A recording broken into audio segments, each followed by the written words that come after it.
नमस्कार विद्यार्थी मित्रांनो, पुन्हा एकदा विद्यानिकेतन अकॅडमी लातूर पॅटर्नमध्ये सर्वांचं स्वागत करतो। आज आपल्याला सगळ्यात महत्त्वाचा, ज्याला आपल्याला IMP नाही तर त्याच्या उलट आपल्याला VVIP सांगता येईल, सगळ्यात महत्त्वाचा टू मच इम्पॉर्टंट टॉपिक चालू करायचा आहे, ज्या टॉपिकचं नाव सोल्युशन आहे। जुन्या सिलेबसला याच टॉपिकचं नाव सोल्युशन अँड कोलिगेटिव्ह प्रॉपर्टी होतं। त्यात यावर्षी थोडंसं नाव नवीन सिलेबसला बदललेलं आहे, जे ऑलरेडी NCERTचंच नाव आहे सोल्युशन्स। मग सोल्युशनमध्ये लक्षात ठेवायचं की ज्यावेळेस तुम्ही नीटचा विचार करणार आहोत, बोर्डचा विचार करणार आहोत, वेटेज किती आहे तर पुन्हा एकदा लक्षात ठेवूया। बोर्डसाठी जे काही मार्क आहेत, सगळ्यात जास्त मार्क पी ब्लॉक, थर्मो आणि सोल्युशन आहेत। पी ब्लॉक, थर्मो, सोल्युशन आहेत। तर लक्षात ठेवायचं बोर्डसाठी या टॉपिकचं जे काही वेटेज आहे ते 5 मार्कासाठी आहे। आणि नीटसाठी पुन्हा लक्षात ठेवा 2 किंवा 3 क्वेश्चन, बऱ्याच वेळेस 3 क्वेश्चन आले तर कमीत कमी 2 क्वेश्चन तुम्हाला नीटवर, कमीत कमी 2, याचा अर्थ जास्तीत जास्त 2 पेक्षा जास्त असू शकतात। आणि त्यामुळं नीटमध्ये हा टॉपिक जर व्यवस्थित तयार केला तर तुमचे 8 मार्क तयार असणार आहेत। लक्षात ठेवायचं केमिस्ट्री पार्ट नंबर फर्स्ट म्हणजे ज्याला आपल्याला फिजिकल केमिस्ट्री असं सांगता येईल, फिजिकल केमिस्ट्रीमध्ये काही टॉपिक अवघड आहेत, म्हणजे स्कोरिंग करण्यासाठी थोडंसं अवघड जाणार आहे मुलांना। त्यात सगळ्यात सोपा टॉपिक तुम्हाला सोल्युशनवर आहे, ज्याच्यावर खात्रीशीर प्रश्न येणार आहेत। आणि त्यामुळे पुन्हा लक्षात ठेवूया की 8 मार्कासाठी वेटेज या ठिकाणी असणार आहे। त्याच्यानंतर मग या पॉईंटवर सगळ्यात महत्त्वाचे कन्सेप्ट कोणकोणते आहेत की ज्याच्यावर मला दरवेळेस प्रश्न येणार आहेत, त्यातला पुन्हा एकदा लक्षात ठेवूया। या साईडला मी सगळं लिहून ठेवलेलं आहे। First we have to remember that ways to express the concentration, म्हणजे कॉन्सन्ट्रेशन सांगण्याच्या अनेक पद्धती आहेत। त्यापैकी सगळ्यात महत्त्वाचा कॅपिटल M ज्याचं नाव मोलॅरिटी आहे, स्मॉल m मोलॅलिटी आहे, आणि एक्सचं नाव लक्षात ठेवायचं मोल फ्रॅक्शन। म्हणजे तुम्हाला एकतर मोलॅरिटी कॅल्क्युलेट करा म्हणेल, मोलॅलिटी कॅल्क्युलेट करा म्हणून असेल, मोल फ्रॅक्शन कॅल्क्युलेट करा, त्यावेळेस मोल फ्रॅक्शन दिले मोलॅलिटी काढा, मोल फ्रॅक्शन दिले मोलॅरिटी काढा, मोलॅरिटी दिले मोलॅलिटी काढा, मोलॅरिटी दिले मोल फ्रॅक्शन काढा। पुन्हा लक्षात ठेवा मी जेवढं काही पिरियडमध्ये पूर्ण घेणार आहे सोल्युशनचा, एवढं जर तुम्ही तयार केलं तर तुमचे बोर्डचे 5 मार्क आणि नीटचे लक्षात ठेवायचे 8 मार्क शुअरली मी सांगतो आज तुम्ही स्कोर केलेले असतील ना। त्यामुळं एवढं तुम्हाला वेज टू एक्सप्रेशन लक्षात ठेवावं लागेल। त्याच्यानंतर रॉल्स लॉवर न्यूमरिकल सारखं यायला लागले, कंटिन्यू रॉल्स लॉवर न्यूमरिकल आहे। आणि त्याचबरोबर ideal solution, non ideal solution या कन्सेप्टवर सारखे प्रश्न आले। नीट 2018 आयडियलवर आलेला आहे, नीट 2019 आयडियलवर आलेला आहे, म्हणजे याचा अर्थ नीट 2020 असू द्या किंवा ऑनवर्ड असू द्या तुम्हाला एक प्रश्न आयडियलवर येणारच आहे। त्यामुळे पुन्हा लक्षात ठेवा की जर पहिले 2 कन्सेप्टवर एक प्रश्न आहे, वेज टू एक्सप्रेसवर आला तर आयडियलवर येणार नाही, रॉल्स लॉवर येणार नाही, रॉल्स लॉ आयडियलवर आला तर पहिल्यावर येणार नाही। म्हणजे याचा अर्थ जे काही मी 5 कन्सेप्ट दाखवलेत त्यापैकी शेवटचा कन्सेप्ट जो काही लिहिलेला आहे तो असा तुमच्या पुस्तकात नाही, no question on Henry's law. याचा अर्थ काय झाला, हेनरीज लॉवर आतापर्यंत मॅक्झिमम स्टेज आलेला नाही किंवा एवढा काही क्वेश्चन किंवा महत्त्वाचा कन्सेप्ट तुम्हाला हेनरीज लॉवर प्रश्न येत नाहीत। त्यामुळे हेनरीज लॉ ओरली फक्त तयार करा, जर कधी आला तर ऑप्शन पैकी आपल्याला फक्त निवडता आलं पाहिजे। हेनरीज लॉवर महत्त्वाचे प्रश्न शक्यतो येत नाहीत, 4च कन्सेप्टवर 2 प्रश्न येणार आहेत, त्यापैकी पहिले 2 वर 1 येणार आहे, कोलिगेटिव्ह प्रॉपर्टीज आणि वॉन्टॉस फॅक्टरवर 1 येणार आहे। कोलिगेटिव्ह प्रॉपर्टीमध्ये 4 आहेत, एक आहे ती तुमची lowering of the vapour pressure आहे, दुसरा elevation of the boiling point, depression of the freezing point, आणि चौथा लक्षात ठेवायचं ऑस्मोटिक प्रेशर। या 4 कोलिगेटिव्ह प्रॉपर्टी आणि वॉन्टॉस फॅक्टर या दोघांपैकी 1 प्रश्न आणि वरच्या दोघांपैकी 1 प्रश्न। पुन्हा लक्षात ठेवा एवढं जर केलं ना तर तुमचे नीटसाठीचे 8 मार्क आणि बोर्डसाठी जे लक्षात ठेवायचे 5 मार्क तुम्हाला 100% मिळाल्याशिवाय राहणार नाहीत। ठीक आहे, आता before going to start, now we are going to start our solutions. See that solution start करण्याच्या अगोदर मला सोल्युशन म्हणजे काय, त्याची डेफिनेशन काय हे सगळं माहित पाहिजे। लक्षात ठेवायचं की सोल्युशनची सोपी डेफिनेशन तुम्हाला दिलेली आहे। पहिला शब्द दिलेला आहे त्या डेफिनेशन मध्ये होमोजिनियस। काय आहे होमोजिनियस? मिक्सचर आहे कितीचं, एकतर 2 or more than टू कसला पाहिजे, non reacting components, non reacting component.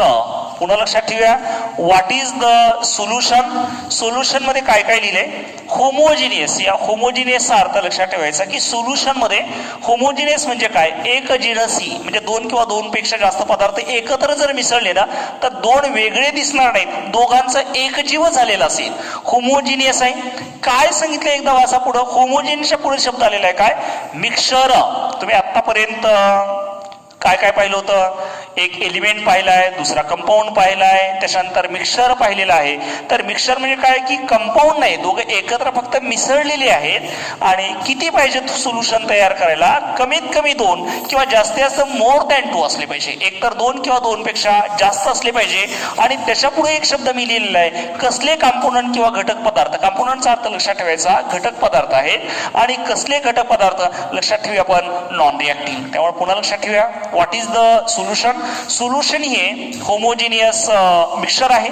किती घटक पदार्थांचं, दोन किंवा दोन पेक्षा जास्त घटक पदार्थ एकत्र आले, ते एकत्र येत असताना कसे असले पाहिजेत लक्षात ठेवायचे, नॉन रिॲक्टिंग असले पाहिजे. असे दोन किंवा दोन पेक्षा नॉन रिॲक्टिंग जास्त पदार्थ एकत्र आल्यानंतर जे एकजिनसी मिश्रण तयार झाले त्या मिश्रणाचं नाव काय असणार आहे, सोल्युशन असेल. म्हणजे सोल्युशन बनवत असताना, कोणतंही सोल्युशन बनवत असताना कमीत कमी दोन घटक पदार्थ पाहिजेत.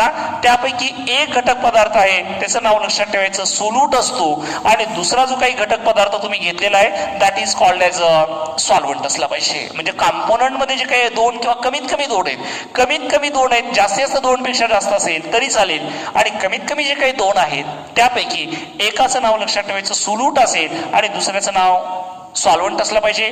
आता जनरल रूल असा आहे की शक्यतो मी सांगायला लागलोय, ॲक्युरेटच नाही. सोल्यूट म्हणजे कोणता कॉम्पोनंट की जो सोल्युशन मध्ये कमी प्रमाणात असेल त्याचं नाव सोल्यूट असलं पाहिजे. आणि सोल्युशन मध्ये जास्त प्रमाणात असेल, मोर अमाऊंट मध्ये असेल, it is non as a solvent आहे. असं नाहीये की प्रत्येक वेळेस सोल्यूटच कदाचित कमी पाहिजे, सॉल्व्हंटच जास्त पाहिजे. इमॅजिन करूया 98% ॲक्युएस सोल्युशन. मग मला सांगा 98% 98% ॲक्युएस सोल्युशन, याचा अर्थ त्या सोल्युशन मध्ये 98% सोल्यूट आहे. वॉटर किती टक्के, 2%.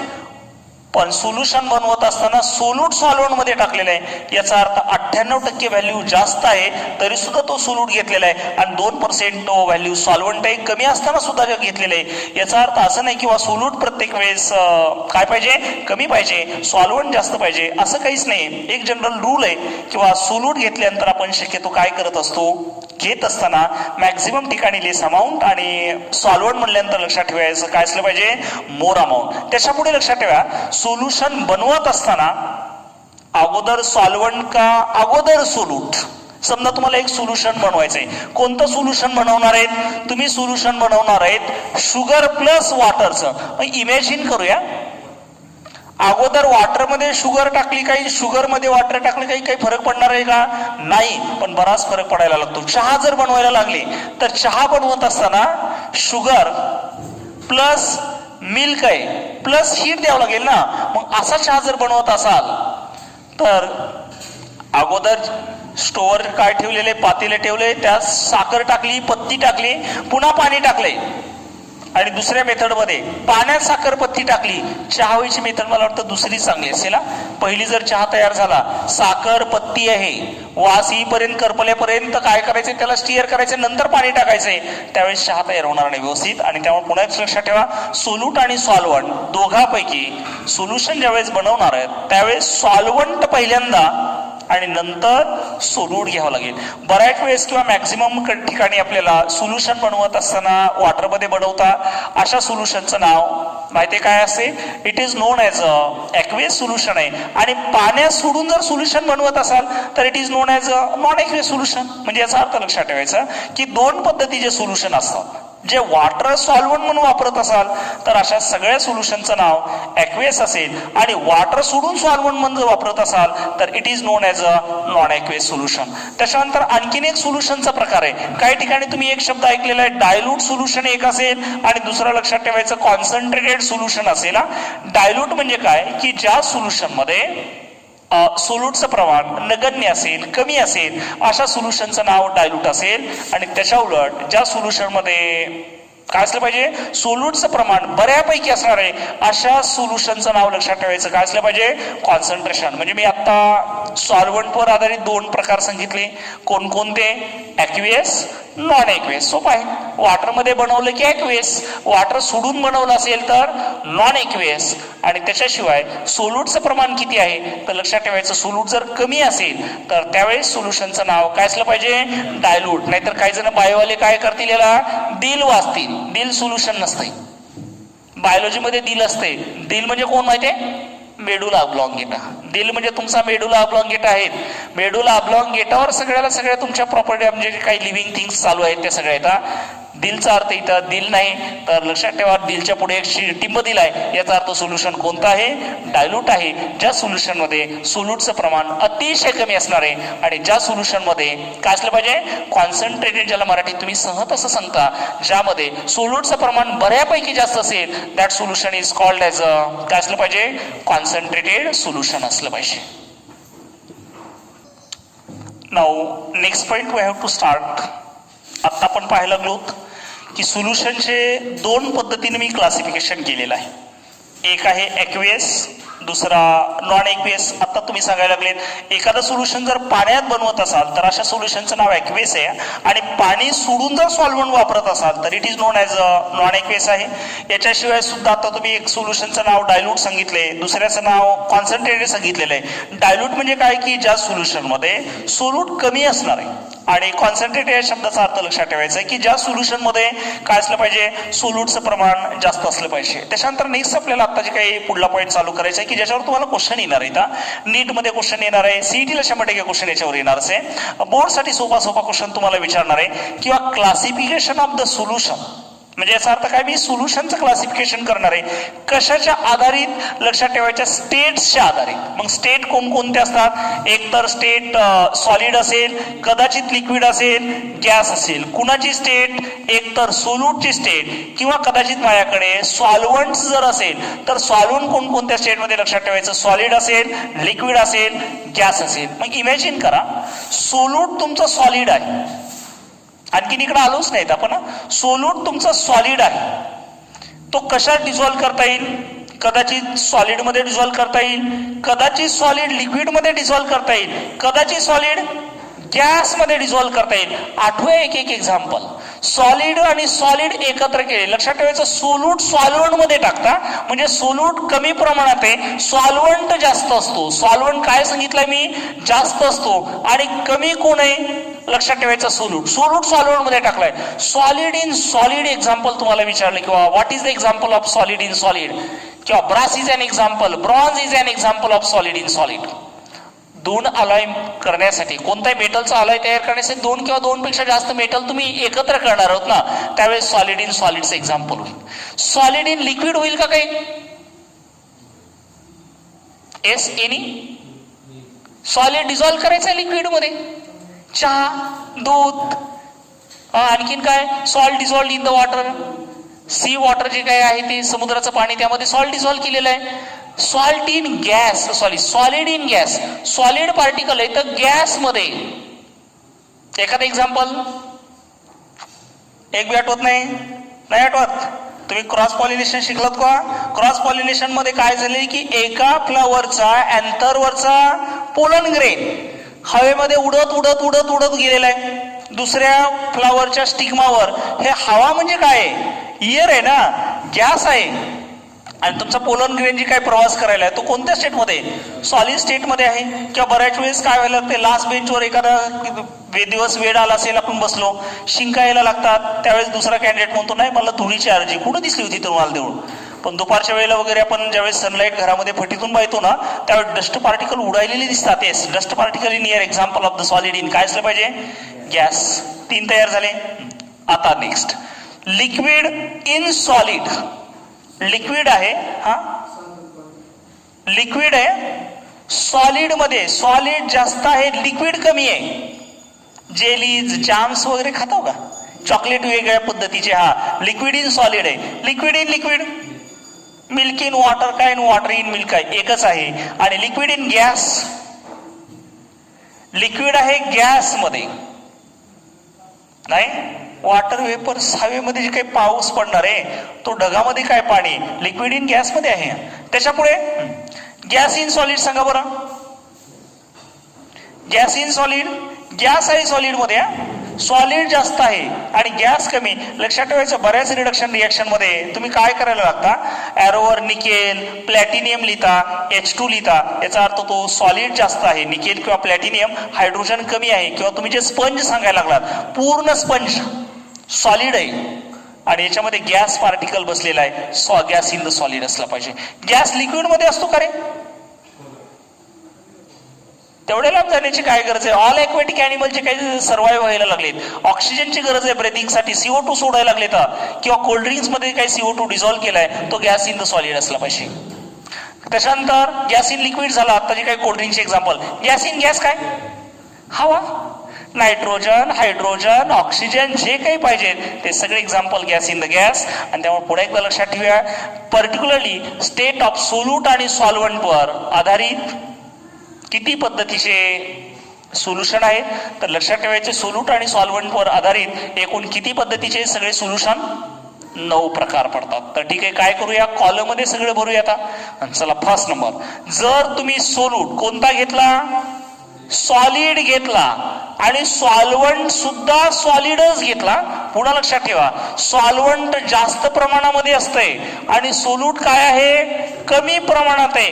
कमी वाल्याला याच्यात विरघळलेले सांगा एक्झाम्पल. मी आता सगळे एक्झाम्पल डिस्कस केलेत. ऑल मेटलचे जेवढे काही अलॉयज आहेत हे सगळे अलॉयज या कॅटेगरीमध्ये येतील. Solid present in the solid. Solute सॉलिडच आहे पण कशात डिझॉल्व्ह केलाय, लिक्विड मध्ये. सिंपल एक्झाम्पल आहे, रोजच्या दैनंदिन जीवनामध्ये आपल्याला रोज हे वापरावं लागते, salt in water. Salt in water simple example तुम्हाला सांगता येईल. हा थर्ड, सोल्यूट कोण आहे, सॉलिडच आहे. सॉल्व्हंट मात्र लक्षात ठेवायचा गॅस आहे. Solid dissolved in the gas, solid आहे गॅस मध्ये. आता आपले एक्सप्लेनेशन चालू होतो, dust in air. Simple example लक्षात ठेवा, डस्ट इन एअर. हे MCQ ला येतात. Dust in air is an example of, कोण कुणात विरघळलंय याच्यावर आधारित लक्षात ठेवायचं सोल्यूट आणि सॉल्व्हंट ठरवा.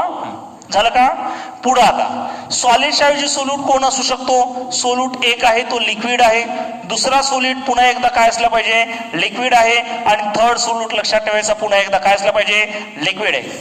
मग लिक्विड कशात मला डिझॉल्व्ह करता येईल, कदाचित मला लिक्विड सॉलिड मध्ये डिझॉल्व्ह करता येईल, कदाचित लिक्विड लिक्विड मध्ये डिझॉल्व्ह करता येईल, किंवा लिक्विड कदाचित काय करता येईल मला, गॅस मध्ये डिझॉल्व्ह करता येईल.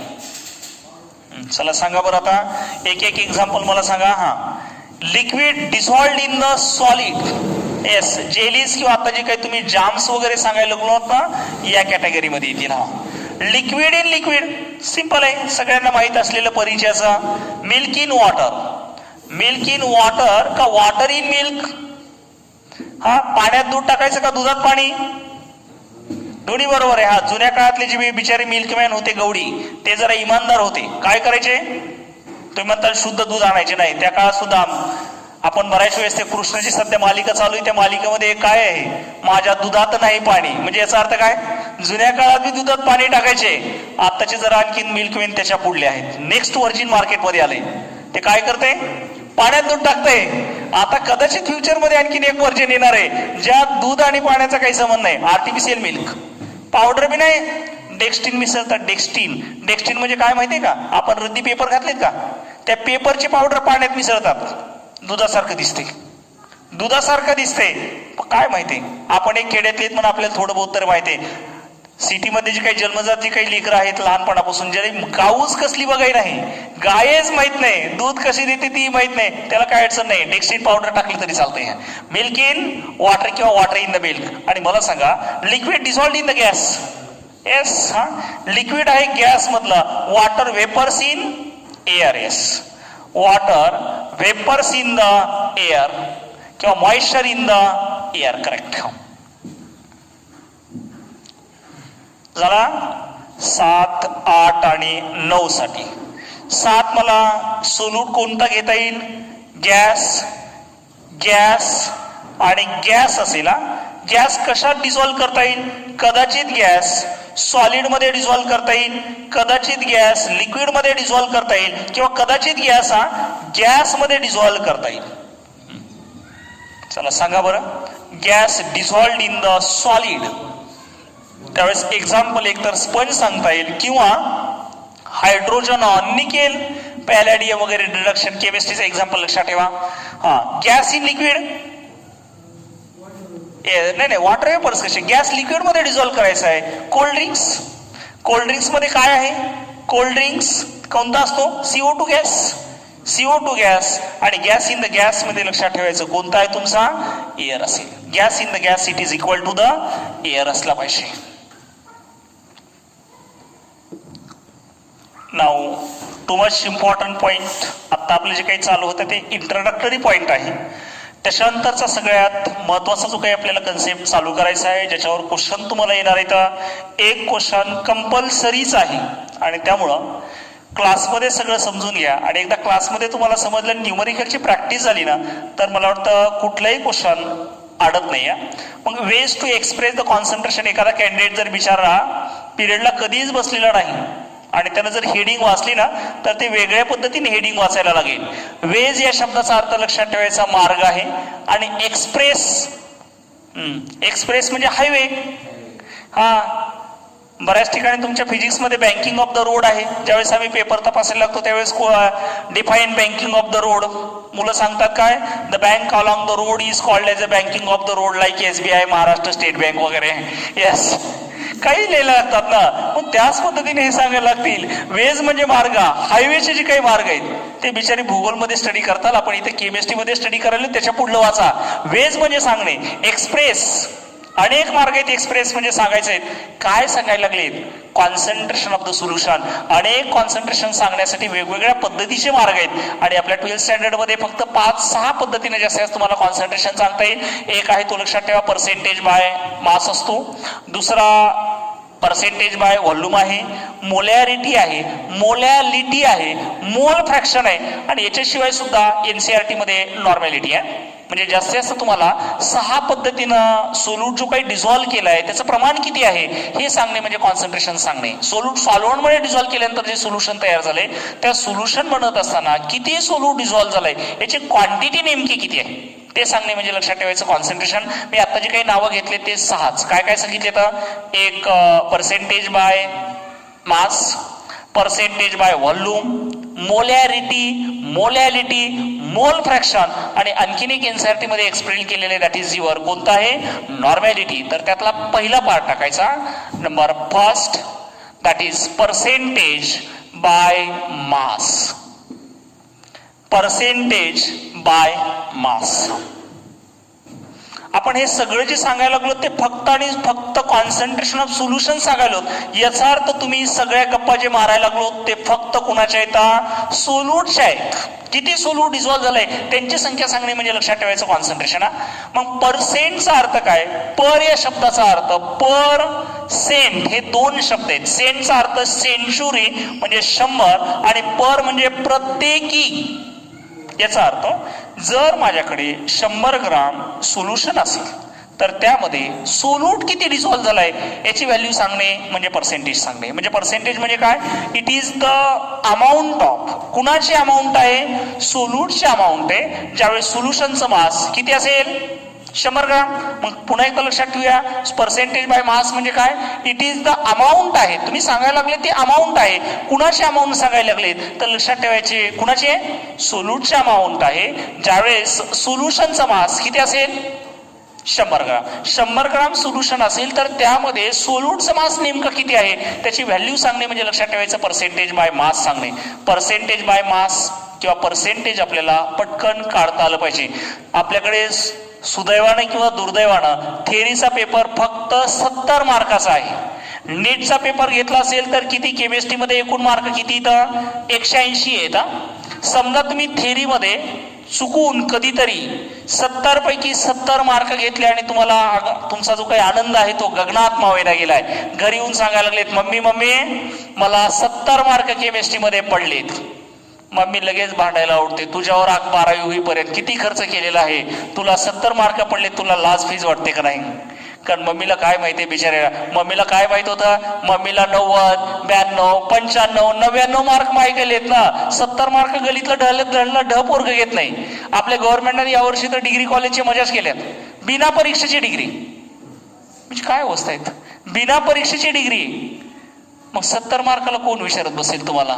मम्मीचंही काही चुकलं नाही, तुमचंही काही चुकलं नाही, तुम्ही चुकलेलं आहे का? मम्मीला पर्सेंटेज मध्ये ऐकायची सवय, मग याला काय करा, पर्सेंटेज मध्ये कन्वर्ट करा. 100% गेल्याबरोबर पेड्याचा बॉक्स, काहीच लागणार नाही. पर्सेंट मध्ये कन्वर्ट करा. मग पर्सेंट कसं काढणार आहे, डेफिनेशनचा काही संबंध नाही मला. व्हॉट इज पर्सेंटेज बाय मास? तर पर्सेंटेज बाय मास ज्यावेळेस मी काढणार आहे त्यावेळेस काय करायचे, कशाचं मास आहे, सांगा कशाचं मास आहे? मास ऑफ द कुणाचा आहे, सोल्यूटचा आहे, डिवायडेड बाय काय असलं पाहिजे, मास ऑफ, करेक्ट आहे, सोल्युशनचं मास आहे. आणि या दोघांच्या रेशोला इंटू काय करायचे, 100 न मल्टिप्लाय करा. कळलं? पुन्हा एकदा लक्षात ठेवूया. What is percentage by mass? Percentage by mass equal to कसं काढणार, mass of the solute divided by mass of solution into the 100. आणि डेफिनेशन विचारली असेल तर कुणाचा मास सांगायला लागलेत, सोल्यूटचं मास सांगायला लागलेत.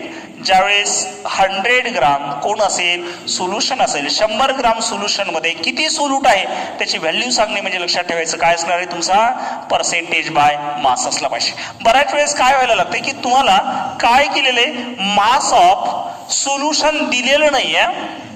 सोल्युशन मध्ये कोण आहे, दोनच घटक पदार्थ असतो, एक सोल्यूट आणि दुसरा सॉल्व्हंट. म्हणजे थोडक्यात मास ऑफ द सोल्युशन जर काढायचं असेल तर लक्षात ठेवायचं काय, मास ऑफ कोण असला पाहिजे, एक सोल्यूट घ्या आणि प्लस त्याच्यामध्ये काय करा, मास ऑफ सॉल्व्हंट ऍड करा. सॉल्व्हंटच्या मास मध्ये सोल्यूट ऍड केलं की कुणाचा मास मिळेल, सोल्युशनचं मिळेल. आणि लास्ट नंबर लक्षात ठेवायचं, युनिट काय,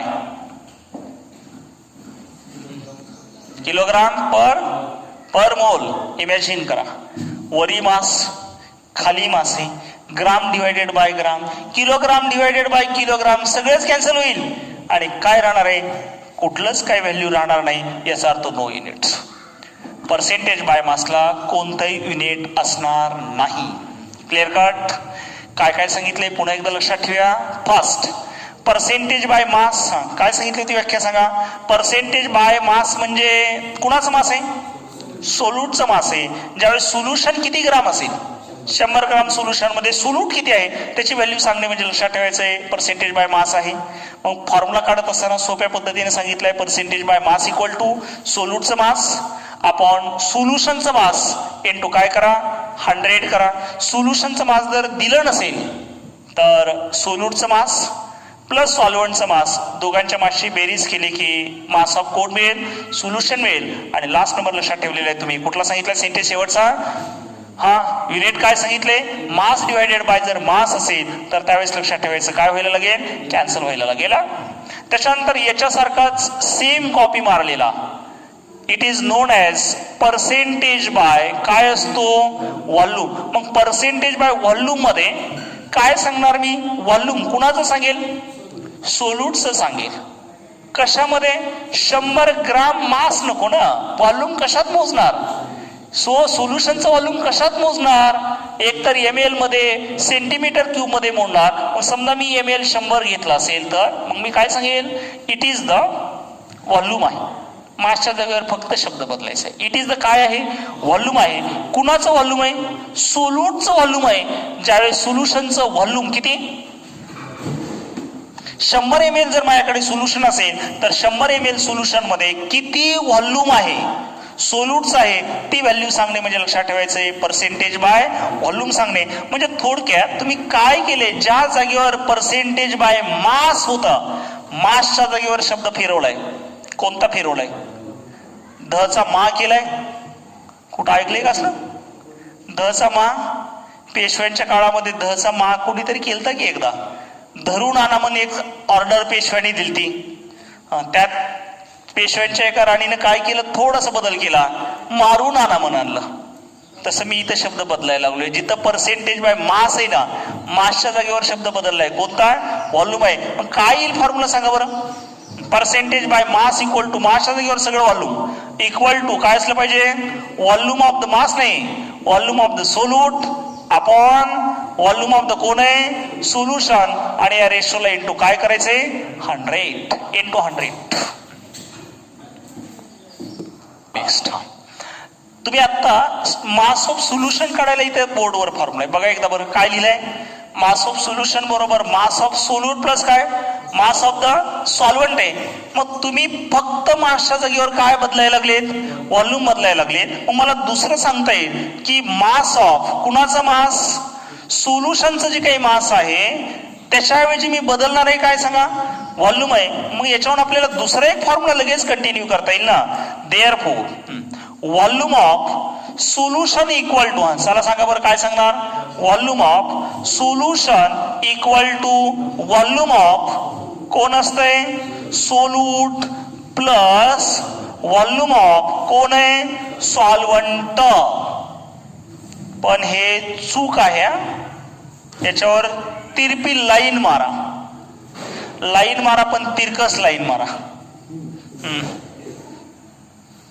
चूक आहे काय, नेमकं बरोबर का चूक. इकडं तर तुम्ही मास ऑफ सोल्यूट आणि solvent equal to mass of solution सांगायला लागलेत, आणि इकडे मास ऑफ सोल्यूटच्या ठिकाणी मासच्या जागी व्हॉल्यूम टाकले, नॉट इक्वल सांगायला लागलेत. येस, व्हॉल्यूम ही ऍडिटिव्ह प्रॉपर्टी नाही, व्हॉल्यूमची बेरीज करता येत नाही. एक लक्षात ठेवायचा, व्हॉल्यूम ही ऍडिटिव्ह प्रॉपर्टी नाही.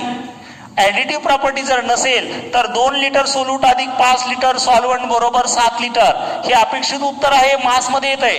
2 किलोग्राम अधिक 5 किलोग्राम बरोबर 7 किलोग्राम, पण व्हॉल्यूम मध्ये 2 लिटर अधिक 5 लिटर बरोबर 7 लिटर येत नाही. त्याचं कारण लक्षात ठेवायचं आहे, काय आहे की सोल्यूट पार्टिकल सॉल्व्हंटच्या गॅपमध्ये जाऊन बसतात, आणि सॉल्व्हंटच्या गॅपमध्ये बसल्यानंतर व्हायला लागेल काय, व्हॉल्यूम मोजत असताना कमी आहे. सोल्यूट सॉल्व्हंट मध्ये टाकल्यावर जर सॉल्व्हंट त्याला रिपेल करत असेल, ए बाहेर जा कशाला मध्ये आलास, तर त्यावेळेस सॉल्व्हंटचं एकतर व्हॉल्यूम जे सोल्युशनचं व्हॉल्यूम आहे ते वाढू शकते, आणि सोल्युशनचं व्हॉल्यूम एकतर कमी किंवा जास्त व्हायला लागले, आणि त्यामुळे सोल्युशनचं व्हॉल्यूम ही ऍडिटिव्ह प्रॉपर्टी नाही.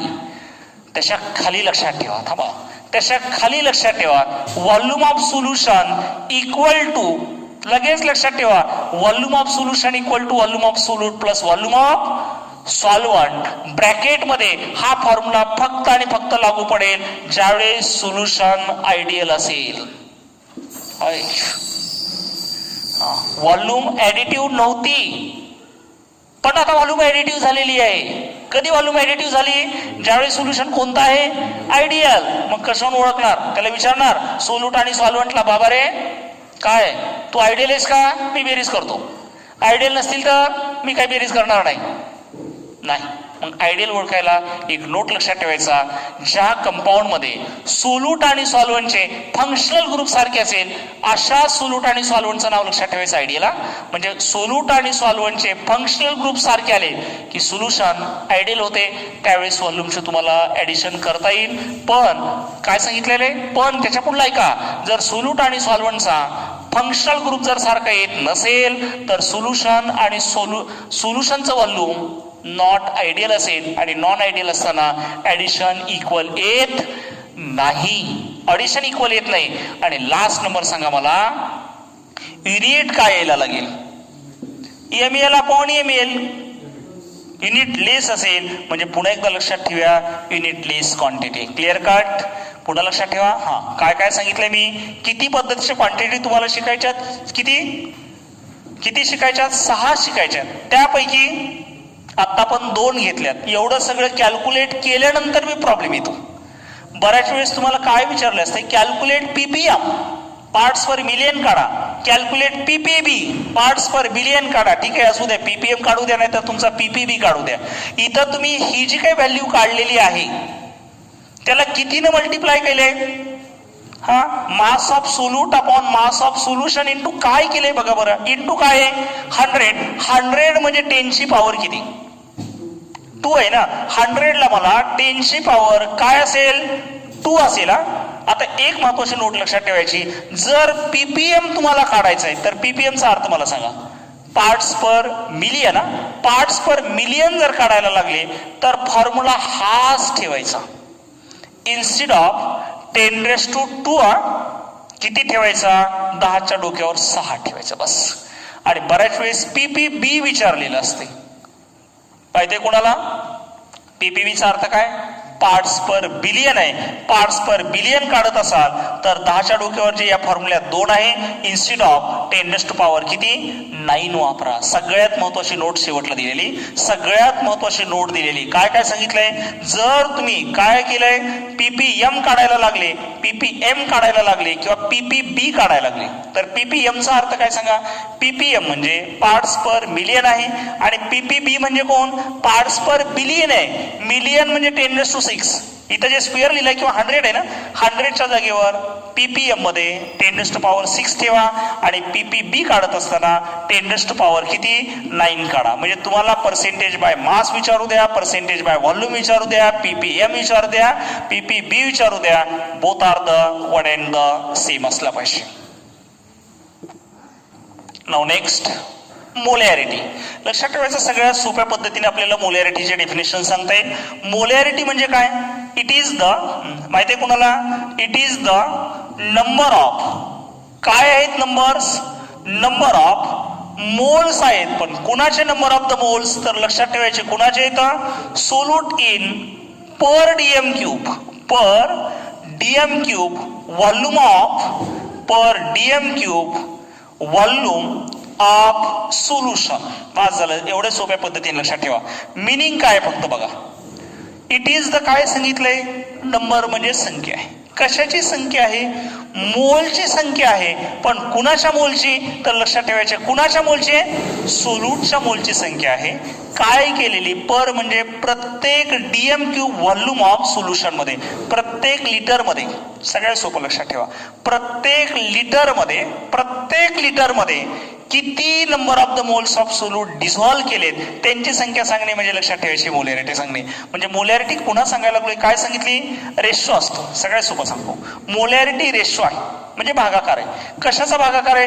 Number of moles of the सोल्यूटला सोल्युशनच्या व्हॉल्यूमनं, जे व्हॉल्यूम कशात आहे? डीएम क्यूब किंवा लिटर मध्ये आहे, त्यानं डिव्हाइड करणे म्हणजे लक्षात ठेवायची मोलॅरिटी काढणे. मग मोलॅरिटी काढत असताना काय लिहिता येईल formula? Capital M equal to number of moles. कुणाचे नंबर ऑफ मोल्स? वाचा बरं. नंबर ऑफ मोल्स कुणाचे इथं? ऑफ सोल्यूट आहेत, त्याला डिव्हाइड करायचंय. कशानं डिव्हाइड करायचंय? व्हॉल्यूमनं. कुणाच्या? सोल्युशनच्या व्हॉल्यूमनं. कशात पाहिजे? In DM cube. आणि एक लक्षात ठेवायचं, बऱ्याच जणांना कन्फ्युजन आहे, डीएम क्यूब म्हणजेच लिटर, डीएम क्यूब म्हणजेच लिटर. लिटर आणि डीएम क्यूब एकच आहेत. बऱ्याच वेळेस काय केलेलं असते? सिअर दॅट. एवढं मोठं कुठं लिहित बसला? सोल्यूटचे नंबर ऑफ मोल्स कशाने दाखवतात माहितीये का? N2 number of the moles of the solute divided by काय आहे?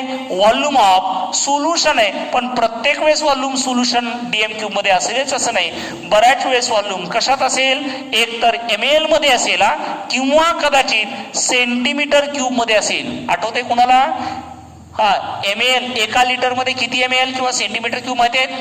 ml चं रूपांतर सेंटीमीटर मध्ये करायला ml आणि सेंटीमीटर एकच, पण एका ml चं रूपांतर डीएम किंवा लिटर मध्ये करायला कशानं मल्टिप्लाय करावं लागेल? 10⁻⁻3. 10⁻⁻3 जर वर गेला तर इंटू काय असला पाहिजे? 1000. म्हणजे या फॉर्म्युल्यामध्ये 1000 न कधी मल्टिप्लाय करा? जर सोल्युशनचं व्हॉल्यूम कशात असेल? ml किंवा सेंटीमीटर क्यूब मध्ये असेल तर. जर ml किंवा सेंटीमीटर क्यूब मध्ये नसेल तर 1000 न मल्टिप्लाय करण्याची आवश्यकता नाही. म्हणजे तुम्हाला पहिलाच फॉर्म्युला वापरावा लागेल. जर लिटर मध्ये किंवा डीएम क्यूब मध्ये असेल तर we have to use the first formula. आणि जर समजा व्हॉल्यूम कशा सांगितलंय? सेंटीमीटर क्यूब मध्ये किंवा कदाचित ml मध्ये असेल तर त्यावेळेस तुम्हाला या फॉर्म्युल्याला इंटू काय करावं लागेल? तुम्हाला मल्टिप्लाइड बाय 1000 असेल. नेक्स्ट, नंबर ऑफ मोल्स कसे काढतात रे? Mass of the solute divided by काय असते? Molar mass. म्हणजे असं ठेवता येईल का मला? W2 divided by M2 into 1000 ला 1000 डिवाइडेड बाय काय असलं पाहिजे? व्हॉल्यूम ऑफ सोल्युशन इन कशात? एक तर ml मध्ये आहे किंवा कदाचित काय असलं पाहिजे? सेंटीमीटर क्यूब मध्ये असलं पाहिजे. काहीच बदल केलेला नाही. कुठं बदल झालाय कळलाय का? Number of moles of the solute कसे काढणार? या पद्धतीने काढता येईल तुम्हाला. W2 डिवाइडेड बाय M2, बाकी ऍज इट इज ठेवलेला आहे. आणि last, unit of the molarity काय? कशानं कशाला डिव्हाइड केलेत? नंबर म्हणजे संख्येचा काही संबंध नाही. कशानं डिव्हाइड करायला लागलेत? मोल्सनं. व्हॉल्यूम आले पण मोजले कशात? डीएम क्यूब मध्ये. आणि त्यामुळे युनिट ऑफ कशाचं युनिट असेल? मोलॅरिटीचं unit. Unit of the molarity equal to काय असलं पाहिजे? एकतर moles per dm cube. Dm cube म्हणजे पुन्हा सांगायला लागलो लिटर. डीएम क्यूब म्हणजे लिटर असतो. Clear cut? चला सांगा व्हॉट इज मोलॅरिटी? मोलॅरिटी म्हणजे काय मग? नंबर ऑफ किंवा रेशो. इकडला फॉर्म्युला सांगा, बाकी काही सांगत बसू नका. रेशो आहे. कशाचा रेशो आहे? Number of moles of the solute dissolved per dm cube. प्रत्येक लिटर मध्ये प्रत्येक डीएम क्यूब सोल्युशनच्या व्हॉल्यूम मध्ये किती नंबर ऑफ मोल डिझॉल्व्ह केले त्याची व्हॅल्यू सांगणे म्हणजे लक्षात ठेवायची मोलॅरिटी. सेकंड, मोलॅरिटी कशानं दाखवणार? Capital M. मोलॅरिटी लक्षात ठेवायची कॅपिटल एम न दाखवणार आहेत. म्हणजे याचा अर्थ फॉर्म्युल्यामध्ये बसवत असताना कॅपिटल एम ला capital M, number of mole solute कशाने दाखवलाय? N2. जर व्हॉल्यूम ml मध्ये किंवा कदाचित सेंटीमीटर क्यूब मध्ये असेल तर याला 10⁻³ ने मल्टिप्लाय करा, लिटर मध्ये जाईल आणि तो वर गेला की 1000 व्हायला लागेल. म्हणजे N2 × 1000 divided by volume of solution in कशात असलं पाहिजे? ml मध्ये. पण N2 म्हणजे weight divided by molar mass. Weight divided by molar mass आहे आणि बाकीचं ॲज इट इज लिहिलेलं आहे. संपलं. आणि लास्ट लक्षात ठेवायचं आहे युनिट जर तुम्ही काढत असाल तर इट इज इक्वल टू काय असलं पाहिजे? मोल्स पर डीएम क्यूब किंवा मोल्स पर काय असेल? लिटर मध्ये असेल.